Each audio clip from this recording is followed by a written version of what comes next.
Sophie Séguin, 535 Walpole. Bien, ma question a un rapport avec la synagogue, mais je veux commencer par un commentaire parce que je suis assez... je vais exprimer je dirais, très déçue d'apprendre qu'il n'y a aucune action qui va être prise pour le centre sportif jusqu'en novembre, quand on met de l'énergie sur d'autres projets, puis c'est un projet qui est important pour les familles, puis qu'on met tout sur la glace et que ça traîne depuis tant d'années. Là, j'apprends ça là, puis je n'avais pas le choix que de vous dire que je suis déçue pour tout le monde autour de la table de prioriser d'autres projets que ceux qui sont importants pour les résidents. Okay, mais le projet a pris du temps, notamment parce que mais, Peter Mallouf nous a fait perdre 6 mois, qui était probablement la fenêtre qu'on avait pour avoir le centre sportif. C'est certain que c'est la seule raison. Petit édito. C'est sûr, c'est la seule raison. Ma question, c'est par rapport à la synagogue, comme on a tous appris par les médias sociaux et non par la ville, je sais là, vous appelez ça une séance d'information, c'est appelé une séance de préconsultation.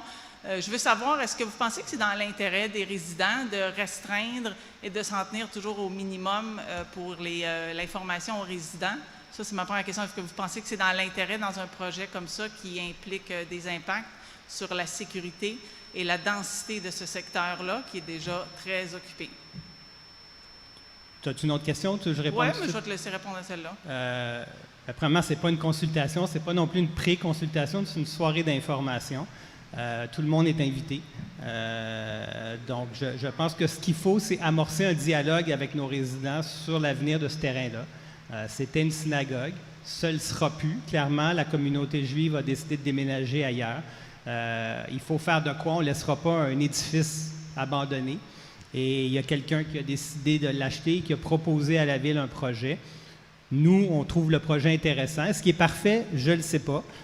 Mais on va au moins commencer à le présenter aux résidents pour avoir leur feedback. On va le présenter surtout à ceux qui habitent tout près, qui sont sûrement les plus consultés. Ouais. Ma question, ce n'est pas sur le projet, ma question, c'est sur le processus d'information puis la divulgation. Est-ce que je veux savoir, est-ce qu'il y a des conseillers qui se sont opposés au processus restreint comme ça de pré-consultation? C'est écrit pré-consultation sur le document que vous avez distribué aux quelques résidents qui ont été choisis. La réponse, c'est non. Je ne crois pas qu'aucun conseiller s'est opposé à ce qu'on veuille communiquer de l'information à nos résidents. Au groupe restreint. OK, merci.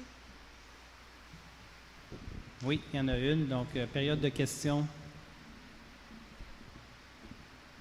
Bonsoir. Antoine Taillard, habitant 2265 chemin Sénéca. Bonsoir. D'accord. Une remarque que j'aimerais passer parce que j'ai été indigné par la réponse que vous avez mise concernant le centre sportif. Je trouve nommer quelqu'un pour le blâmer, je pense que c'est complètement inadmissible. En tant que contribuable, je trouve ceci inadmissible et vraiment manque beaucoup de pertinence et de respect.